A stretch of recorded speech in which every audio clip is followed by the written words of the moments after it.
Hello, I'm Carl Seibert. Thanks for joining me. This is the brand new Leica M11-P, just introduced, and as I record this, just reaching the hands of photographers. What's special about this camera, in addition to it being a nice camera and an expensive camera, this is the first camera to reach the market that has the ability to embed content credentials in its photographs. What is that? Well, content credentials are a tool that you can use to prove that your photo is real. It's just really that simple.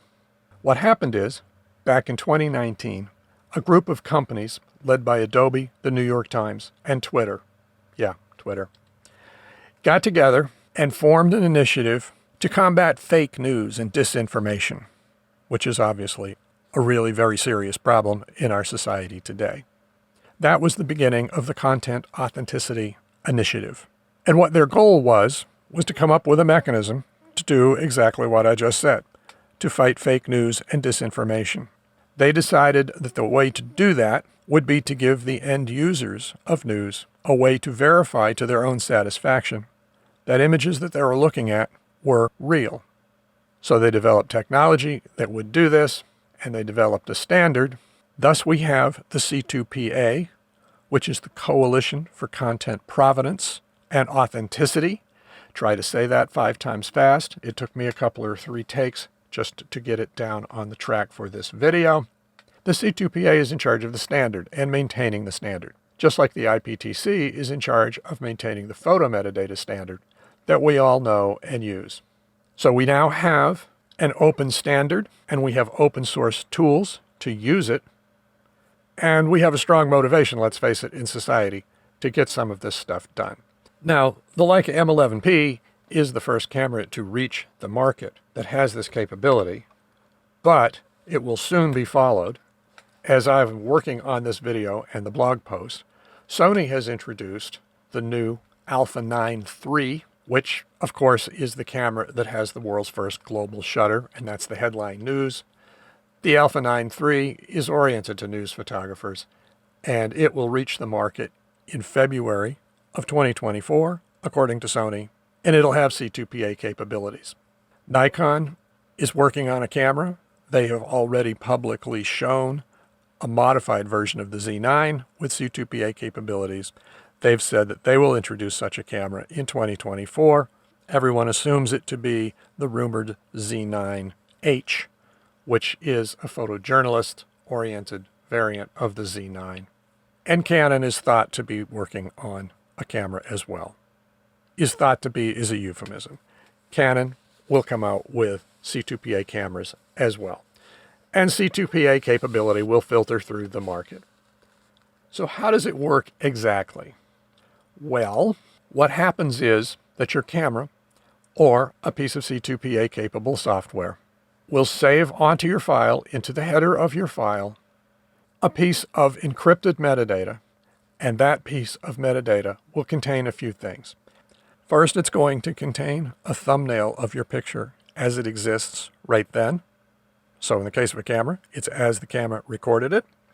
It's going to include a brief verbal description of what was done to the picture by the particular device or piece of software in the workflow chain. And it's going to include a cryptographic checksum that protects the entirety of the file. In other words, you'll be able to compare that checksum later, and you'll be able to see if one itty-bitty little bit, byte, or pixel of your picture or its metadata has been changed outside of the C2PA process. So all of this is bundled up in that encrypted blob of metadata. C2PA calls it a manifest. And then later, we can look at what's in the C2PA manifest, and we can use the checksum to assure ourselves that nothing has been changed on the picture. And that will be very strong evidence that indeed this picture is real, it's truthful, it's authentic. It's important, for us perhaps the most important thing, to point out right now that this piece of metadata that's going to be embedded in your picture doesn't do anything to the picture itself. The picture is not encrypted, the metadata is not encrypted, None of that stuff is even touched. It will all work exactly in a signed picture the way it works in an unsigned picture. And in fact, in the workflow, when we use metadata, particularly in a signed picture, we're going to be using the very same metadata that we are using today. We're not even going to open up the C2PA block. That said, we are looking here at a C2PA manifest as it's seen in C2PA's own command line C2PA tool. And this is of interest to viewers of this channel. If you notice where I'm looking right now in this manifest, there's a whole bunch of EXIF fields. The Leica camera has chosen to copy these EXIF fields into the C2PA data block. Why is anybody's guess. I have a really hard time believing that anybody is going to care about EXIF data from the point of view of the veracity of a picture later. But what's important to us is the fact that this can be done. There is an assertion in C2PA, and an assertion is just their way of saying a way of making a statement into their data block that allows us to embed any EXIF metadata that we want to. And for us, what's important is any IPTC data that we want to. Also ICC data, but who cares? That means that we can copy our caption and our copyright data and our authorship data from our IPTC metadata, or even from EXIF in the case of like copyright data, because it might exist also in EXIF. And we can preserve that stuff in this encrypted data block. And the way the process works is that there's an encrypted data block that can't be touched, can't be altered, that's written at each step. The camera writes one. We'll write one when we edit the picture. An editor downstream will write another if they change the picture, if they crop it or do whatever, and so on. And when it comes to the end of the stream, if there's a manifest that accounts for each step in the stream, C2PA will say that the chain of authenticity has not been broken and this picture can be trusted.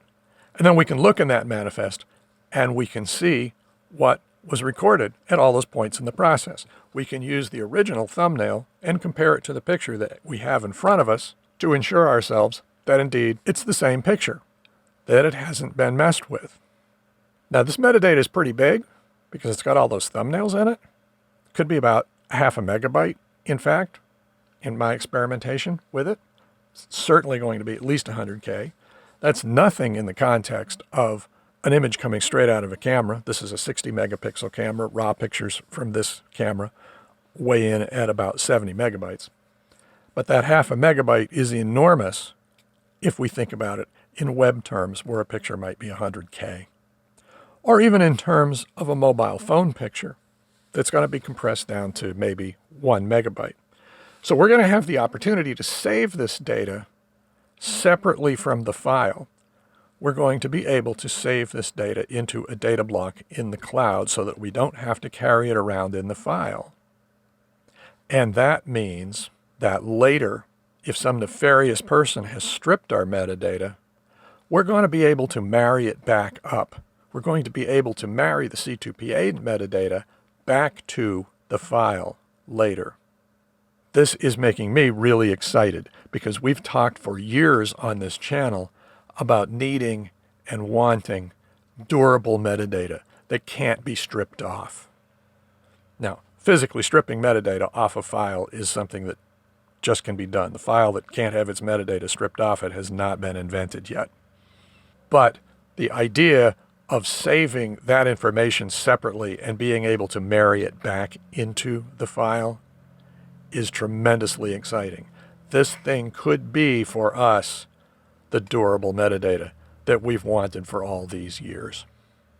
Now, I might add at this point that just as we can save the metadata separately onto the cloud and marry it up later, C2PA has the ability to save metadata separately into a sidecar file. Because if you think about camera raw formats, many of them cannot, or at least should not, have metadata embedded into them. DNGs from Leica's being an exception. DNG accepts embedded metadata. But for Sony ARWs or Nikon NEFs, for example, we put our XMP metadata in sidecar files. We're going to be able to do the same thing with C2PA metadata. And because of the checksum, we don't have to worry about how we're going to marry the sidecar files back up to the original files.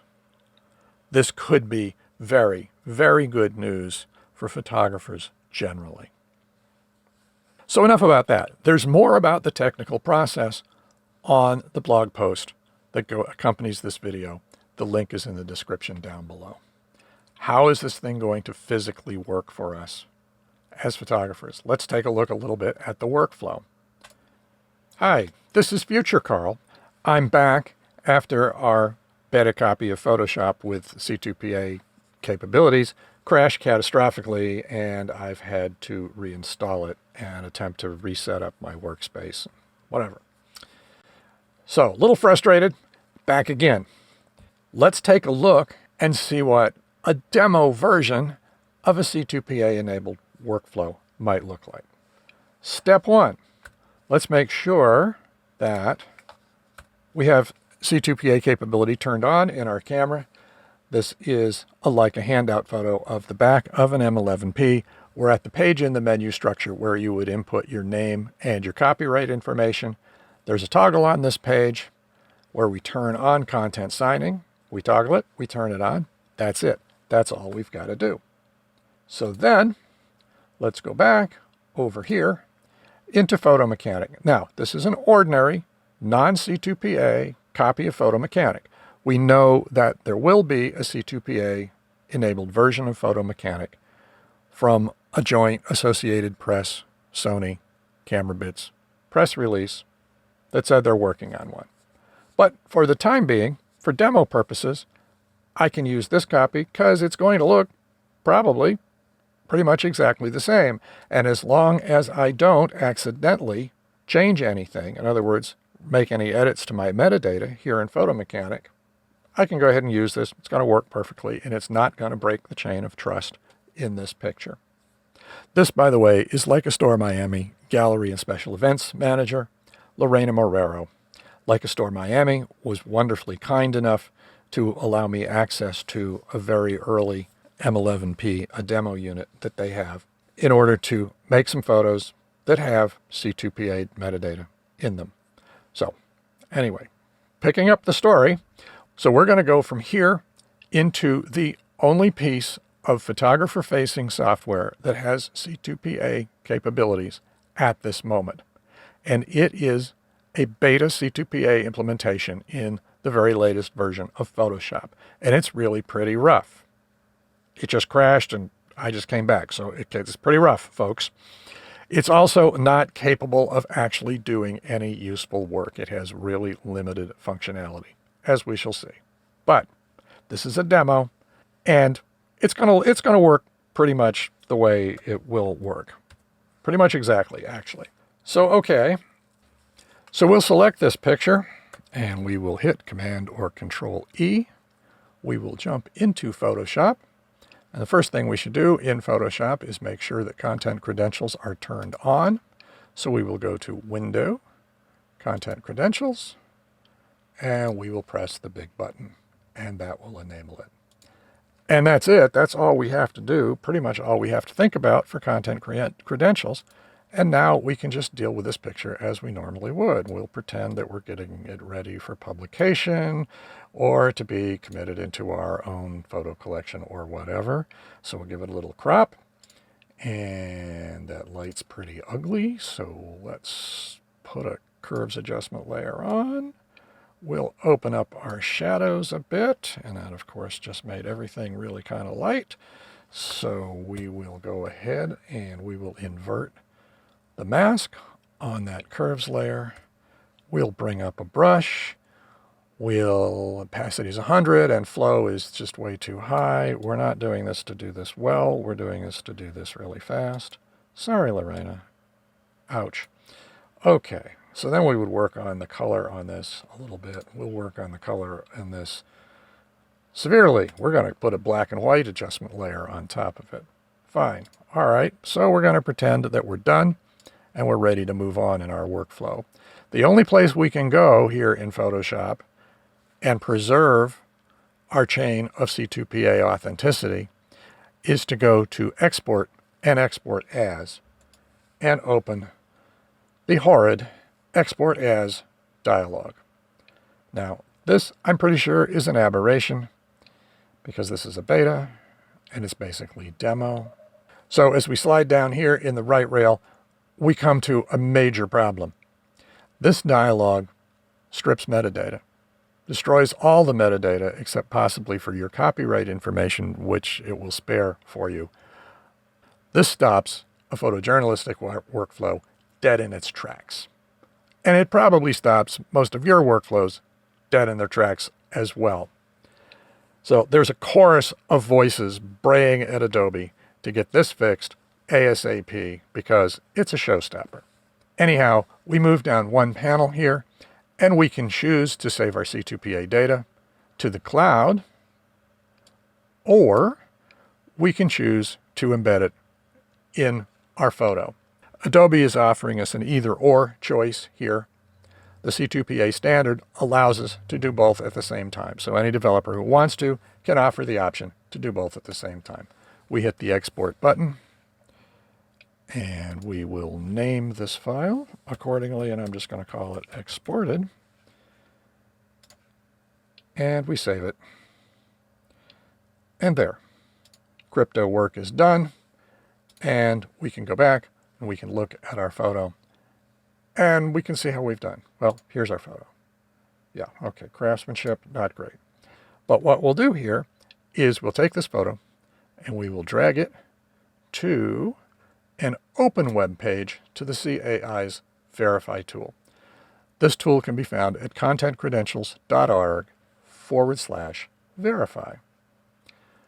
Now, in the real world, developers will make their Verify tools look and work however they want them to. However, this is pretty much the idea. So here we can see the two versions of our photo. Here we have the thumbnail that the camera saved into the C2PA manifest when it recorded the picture. And if we look here, we can see a little bit of information from the camera about what it did. And here we can look at our version that we edited in Photoshop, and we can look at a little bit of information about what we did to it. And we can see here that the content credential icon is displayed on both versions, so our chain of authenticity is intact. If we look at the picture now, we know that what we have at this moment matches what was originally saved by the camera, plus our edits. Here's what Adobe said about what we did. They said we did color or exposure edits. Yep, okay, fine, no problem there. They said we cropped the picture. Okay, fine, no problem there. And they said we did drawing edits. And that's from when I did the dodge, right? Well, there's nothing unethical about dodging, but unfortunately, drawing edits using tools like pencils, brushes, or whatever is the same thing that Adobe would say if I took out the clone stamp tool and made two Lorenas, or if I changed that M11-P into a Sony or something like that, which would probably make some people very unhappy. I'm a little concerned about how these verbal descriptions work. I don't know whether we need more verbosity or less verbosity, or whether I'm worrying about nothing. Because the big thing here is the thumbnails, let's face it. So if we do, and let's do a compare in this tool, and we can see our two thumbnails side by side. They're a little smaller if we do that.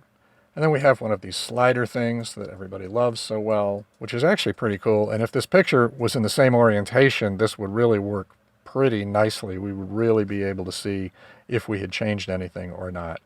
But we can basically see from this that we have succeeded and that we've edited a picture. We've preserved our C2PA chain of trust. And in the editing process, it wasn't cumbersome. Everything worked exactly as it has always worked, apart from the fact that this is demo software. We had to use that ridiculous dialogue to export the picture and all of that. The idea is pretty plain. Everything works. everything works just as it has always worked. Are there things that could go wrong with this scheme? Somehow, between now and it becoming an industry-wide standard, like our IPTC metadata standard that we depend on so much? Yeah, there's all kinds of things. An alternative could spring up. Somebody else could invest a few $1 million and devise a system, and it could be a better system, and it could be the one that catches on. Or it could be a worse system, and it could be the one that catches on. We all remember VHS and Betamax. Now, we've actually seen proprietary systems that do this, that different people have come out with, and they've all fizzled for one reason or another. In my opinion, the main reason for their fizzling is that they were not industry-wide open standards that anybody could use for anything. This particular thing and whatever else. And I've already talked about a whatever else because I don't think that the CAI members were thinking at all of our concerns with durable metadata and copyright infringement and that sort of nonsense that is plaguing us so terribly as photographers.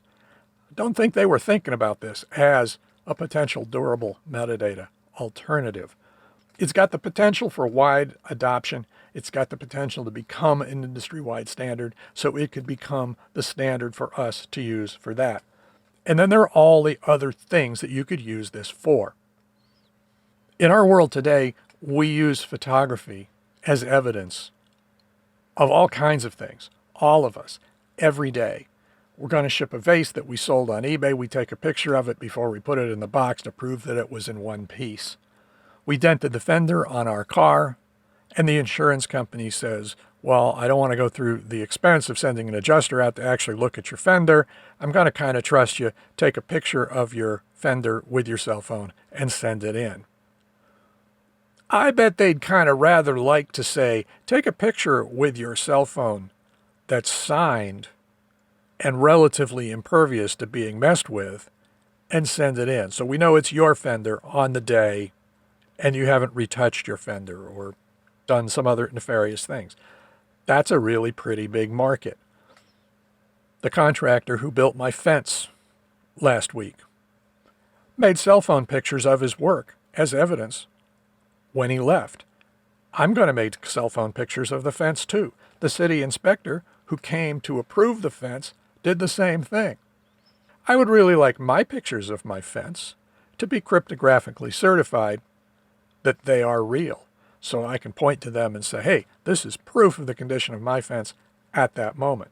And what we need to make all that stuff happen is an industry-wide standard so that all of the camera companies and all of the cell phone companies can look at it and say, hey, if I do this by C2PA's standard, it's going to work. It's going to work with everybody else's thing. Everybody can write apps for it, and life is going to be good. I personally am very optimistic that that could happen here. This has a tremendous amount of commercial potential, and it's not in the hands of a few people trying to squeeze a buck out of it. They've made this thing an open standard with open source tools. Now, could something happen in the security realm that could scare people into some sort of different alternative? Yes.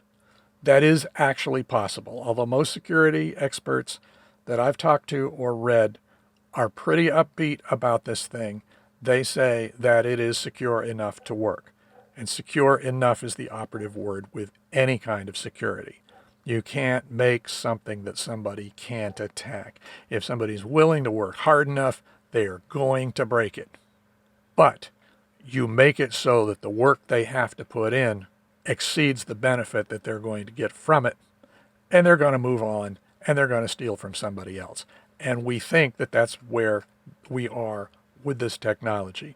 It is interesting to note that we have some pieces of demo software in the chain, and if you go on Twitter, yes, indeed, some people have already attacked and broken some pieces of this chain, but why did they even bother? They attacked demo software. They attacked features that aren't even enabled yet. I have to laugh when I think about that, but that's what's happened. And of course, we also have the Tin Hat Brigade. We have people, again, if you go on social media, there are people who will tell you that this thing is part of an incredibly intricate, complicated conspiracy to do fantastical things to society. It's just absolute, complete craziness. And frankly, if you just look at the documents and try to work your way backwards from the technical information, try to figure out what this thing is, it's a long climb. I worked with these files and worked with these documents for more than a month, and I'm still not sure that I understand this thing properly. So if I was wearing a Reynolds Wrap beanie, heaven knows what I might be posting on social media about it. Frankly, honest to God, I think that's all noise. I think the security model is probably going to be good enough, and those people are crazy enough that they will just move on and be crazy about other things. So there you have it. A whole bunch of acronyms and a whole bunch of complication for a relatively simple concept. Basically, this thing is all about bringing the receipt. If you have your C2PA credential for your picture, you're golden. If you get accused of fudging a picture, and let's face it, in today's world, that happens. It happens to all of us. You can point to that C2PA credential and you can just tell those people to go pound sand. And I think that is just such a wonderful thing. So, what do you think? Reach out in the comments. And, oh yeah, everybody on YouTube says like and subscribe and all that stuff because it helps with the algorithm. It actually does help with the algorithm, so yeah, do that too. But mostly, let me know what you think. Do you think this thing could be wonderful? Do you share my enthusiasm? Do you think it's a flash in the pan? Do you think I did a halfway decent job of explaining it? Let us know in the comments. And as always, until next time, mind your metadata.